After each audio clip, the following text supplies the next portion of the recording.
जय श्री राम जी का आशीर्वाद हम सब पर बना रहे। आज हम श्री रामचरितमानस में 24वें मास पारायण सुंदरकांड का भाग 3 पढ़ेंगे। पढ़ने से पहले अपने गुरुदेव के चरणों में नमन करते हैं। भगवान शिव, माता पार्वती, श्री राम जी और सीता माता के चरणों में नमन करते हैं और हनुमान जी से प्रार्थना करते हैं कि वो पढ़ने में हमें शक्ति प्रदान करे और पढ़ने में कोई गलती हो तो हमें क्षमा करे। ओम श्री गणेशाय नमः। 24वां मास पारायण सुंदरकांड का भाग 1 और 2 का लिंक नीचे डिस्क्रिप्शन में दिया गया है, आप वहां से सुन सकते हैं। भगवान का सेवक जानकर अत्यंत गाढ़ी प्रीति हो गई, नेत्रों में प्रेमाश्रुओं का जल भर आया और शरीर अत्यंत पुलकित हो गया।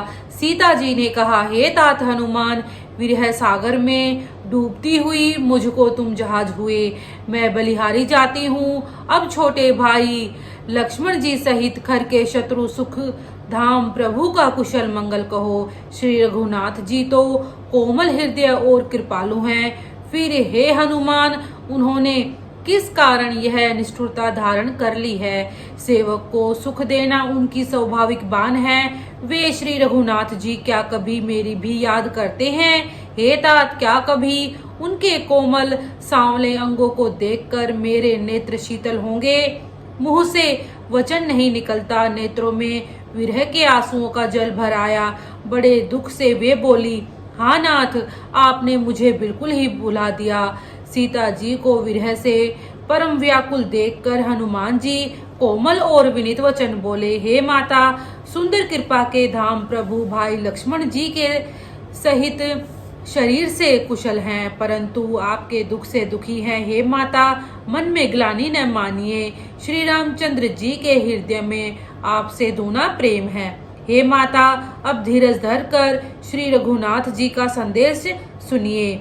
ऐसा कहकर हनुमान जी प्रेम से गदगद हो गए, उनके नेत्रों में प्रेमाश्रुओं का जल भर आया।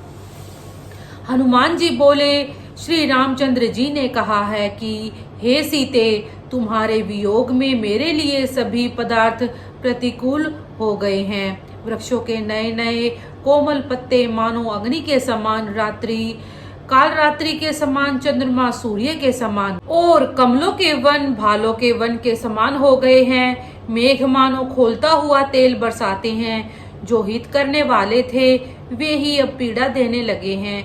त्रिविध अर्थात शीतल मंद सुगंध वायु सांप के श्वास के समान अर्थात जहरीली और गर्म हो गई है। मन का दुख कह डालने से भी कुछ घट जाता है, पर कहूँ किससे, यह दुख कोई नहीं जानता। हे प्रिय, मेरे और तेरे प्रेम का तत्व एक मेरा मन ही जानता है और वह मन सदा तेरे ही पास रहता है। बस मेरे प्रेम का सार इतने में ही समझ ले। प्रभु का संदेश सुनते ही जानकी जी प्रेम में मग्न हो गई, उन्हें शरीर की सुध न रही। हनुमान जी ने कहा, हे माता, हृदय में धैर्य धारण करो और सेवकों को सुख देने वाले श्री राम जी का स्मरण करो। श्री रघुनाथ जी की प्रभुता को हृदय में लाओ और मेरे वचन सुनकर कायरता छोड़ दो। राक्षसों के समूह पतंगों के समान और श्री रघुनाथ जी के बाण अग्नि के समान हैं। हे माता, हृदय में धैर्य धारण करो और राक्षसों को जला ही समझो।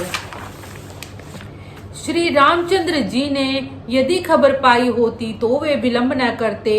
हे जानकी जी, राम बाण रूपी सूर्य के उदय होने पर राक्षसों की सेना रूपी अंधकार कहाँ रह सकता है? हे माता, मैं आपको अभी यहाँ से लिवा जाऊं, पर श्री रामचंद्र जी की शपथ है, मुझे प्रभु की आज्ञा नहीं है। अतः हे माता, कुछ दिन और धीरज धरो। श्री रामचंद्र जी वानरों सहित यहाँ आवेंगे और राक्षसों को मारकर आपको ले जाएंगे।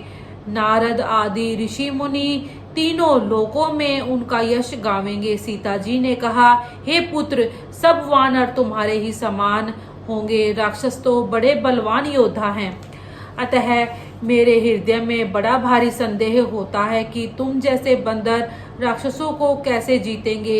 यह सुनकर हनुमान जी ने अपना शरीर प्रकट किया। सोने के पर्वत के आकार का अत्यंत विशाल शरीर था, जो युद्ध में शत्रुओं के हृदय में भय उत्पन्न करने वाला अत्यंत बलवान और वीर था। तब उसे देखकर सीता जी के मन में विश्वास हुआ। हनुमान जी ने फिर छोटा रूप धारण कर लिया। हे माता सुनो, वानरों में बहुत बल बुद्धि नहीं होती, परंतु प्रभु के प्रताप से बहुत छोटा सर्प भी गरुड़ को खा सकता है। भक्ति, प्रताप, तेज और बल से सनी हुई हनुमान जी की वाणी सुनकर सीता जी के मन में संतोष हुआ।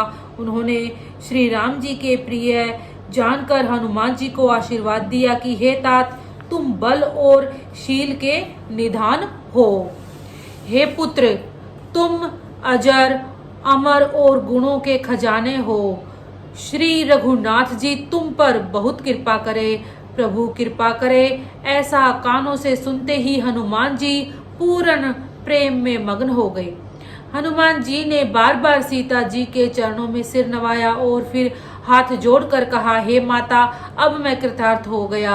आपका आशीर्वाद अमोघ है, यह बात प्रसिद्ध है। हे माता सुनो, सुंदर फल वाले वृक्षों को देखकर मुझे बड़ी ही भूख लगाई है। सीता जी ने कहा, हे बेटा सुनो, बड़े भारी योद्धा राक्षस इस वन की रखवाली करते हैं। हनुमान जी ने कहा, हे माता, यदि आप मन में सुख माने तो मुझे उनका भय तो बिल्कुल नहीं है।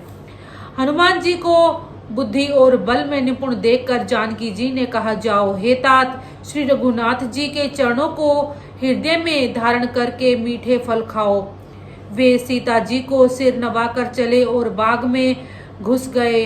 फल खाए और वृक्षों को तोड़ने लगे। वहां बहुत से योद्धा रखवाले थे। उनमें से कुछ को मार डाला और कुछ ने जाकर रावण से पुकार की और कहा, हे नाथ, एक बड़ा भारी बंदर आया है। उसने अशोक वाटिका उजाड़ डाली, फल खाए वृक्षों को उखाड़ डाला और रखवालों को मसल मसल कर जमीन पर डाल दिया। यह सुनकर रावण ने बहुत से योद्धा भेजे। उन्हें देखकर हनुमान जी ने गर्जना की। हनुमान जी ने सब राक्षसों को मार डाला। कुछ जो अधमरे थे चिल्लाते हुए गए। फिर रावण ने अक्षय कुमार को भेजा। वह असंख्यक श्रेष्ठ योद्धाओं को साथ लेकर चला। उसे आते देखकर हनुमान जी ने एक वृक्ष हाथ में लेकर ललकारा और उसे मारकर बड़े जोर से गर्जना की।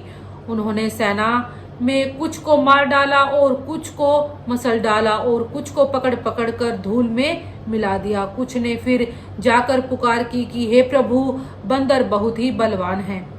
पुत्र का वध सुनकर रावण क्रोधित हो उठा और उसने अपने जेठे पुत्र बलवान मेघनाद को भेजा। उससे कहा कि हे पुत्र, मारना नहीं, उसे बांध लाना। उस बंदर को देखा जाए कि कहाँ का है। इंद्र को जीतने वाला अतुलनीय योद्धा मेघनाद चला।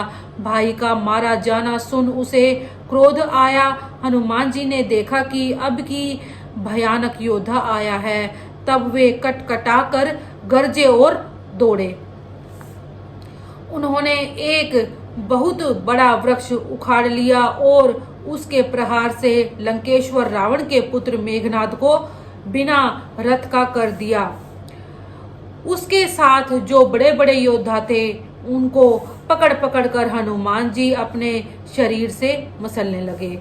उन सबको मारकर फिर मेघनाद से लड़ने लगे। लड़ते हुए वे ऐसे मालूम होते थे मानो दो गज राज भिड़ गए हों, अर्थात हाथी भिड़ गए हों।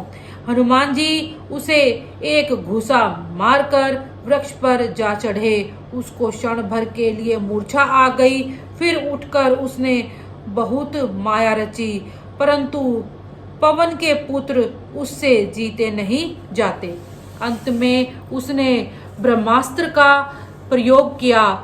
तब हनुमान जी ने मन में विचार किया कि यदि ब्रह्मास्त्र को नहीं मानता हूं तो उसकी अपार महिमा मिट जाएगी।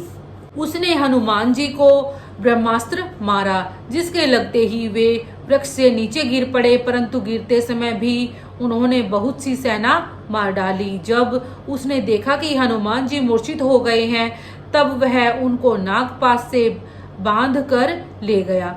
शिव जी कहते हैं, हे भवानी सुनो, जिनका नाम जप कर ज्ञानी मनुष्य संसार के बंधन को काट डालते हैं, उनका दूत कहीं बंधन में आ सकता है। किंतु प्रभु के कार्य के लिए हनुमान जी ने स्वयं अपने को बंधा लिया।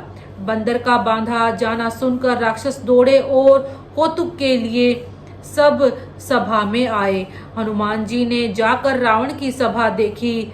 उसकी अत्यंत प्रभुता कुछ कही नहीं जाती। देवता और दिक्पाल हाथ जोड़े बड़ी नम्रता के साथ भयभीत हुए। सब रावण की भौं ताक रहे हैं, अर्थात उसका रुख देख रहे हैं।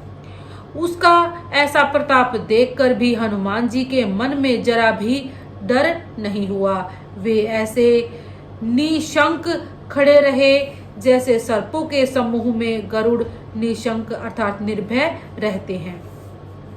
हनुमान जी को देखकर रावण दुर्वचन कहता हुआ खूब हंसा। फिर पुत्र का वध का स्मरण किया तो उसके हृदय में विषाद उत्पन्न हो गया।